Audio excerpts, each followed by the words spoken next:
Hello শিক্ষার্থী বন্ধুরা, এখানে আজকে আমরা লসাগু করার নিয়ম পঞ্চম শ্রেণী পৃষ্ঠা নম্বর কত 34 পৃষ্ঠার গ নম্বরের অঙ্কটা আমরা করব। এই 4 6 8 এই 4 6 8-এর লসাগু করতে হবে। আজকে আমরা এখান থেকে খুব সুন্দর করে শিখে নেব যে লসাগু কিভাবে করতে হয়।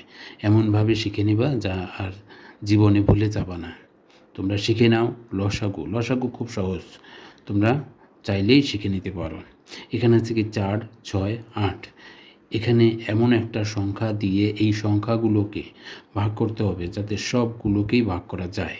তাহলে আমরা এখানে 2 নিই, 2 দিয়ে দেখি আমরা 4কে ভাগ করা যায়, 6কে ভাগ করা যায়, 8কে ভাগ করা যাচ্ছে। তাহলে আমরা কী নিলাম 2। এরপরে আমি একটা কথা বলে নিই, হয়তো যদি এখানে 5 থাকতো তাহলে কি করা হতো, 2 দিয়ে তো ভাগ করা যেত না। তাহলে যে কোনো 2টার মধ্যে অবশ্যই ভাগ করে যাবে, এরকম সংখ্যা এখানে নিতে হবে।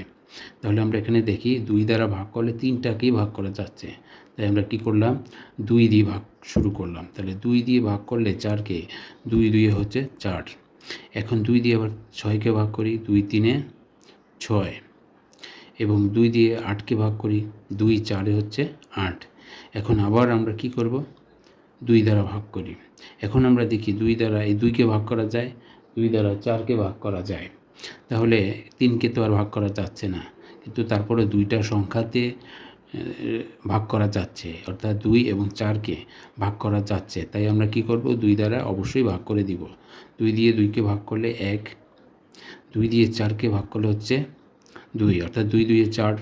এখন মাঝখানে আছে কি 3, এই 3ও আমরা এখানে নামিয়ে নেব, কারণ 2 দ্বারা 3কে তো আর ভাগ করা যাচ্ছে না, তাহলে 3 নামিয়ে দিতে হবে।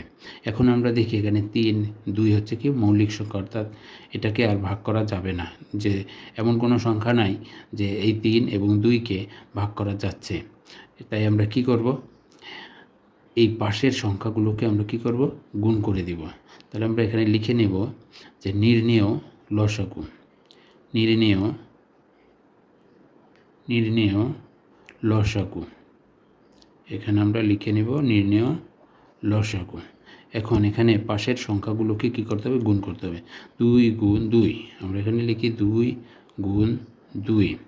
এরপরে দেখি আছে 1, অর্থাৎ 1 দ্বারা যে কোনো সংখ্যাকে গুণ করা হয় ওই একই থাকে, তাহলে একই রকম থাকে। তাহলে 1 দ্বারা গুণ করার কোনো দরকার নাই, 3 দ্বারা গুণ করব আমরা 3। এরপরে গুণ করব 2 দ্বারা। আচ্ছা, এখন আমরা দেখি এই পাশের সংখ্যাগুলোকে আমরা কি করলাম, গুণ আকারে রেখেছি।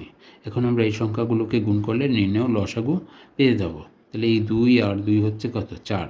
যদি আমরা গুণ করি, এখানে হচ্ছে 4, 4 দিয়ে আবার 3কে গুণ করি, 4 3 হচ্ছে 12, এই পর্যন্ত হয়েছে কি 12। আবার 12 দিয়ে 2কে যদি গুণ করি তাহলে কোথায়, 12 দিয়ে 24, এখানে 24 হয়েছে। অর্থাৎ এই 4 6 8 এর লসাগু কত হলো, 24। এই 24ই হচ্ছে এটার লসাগু এবং এটার সমাধান।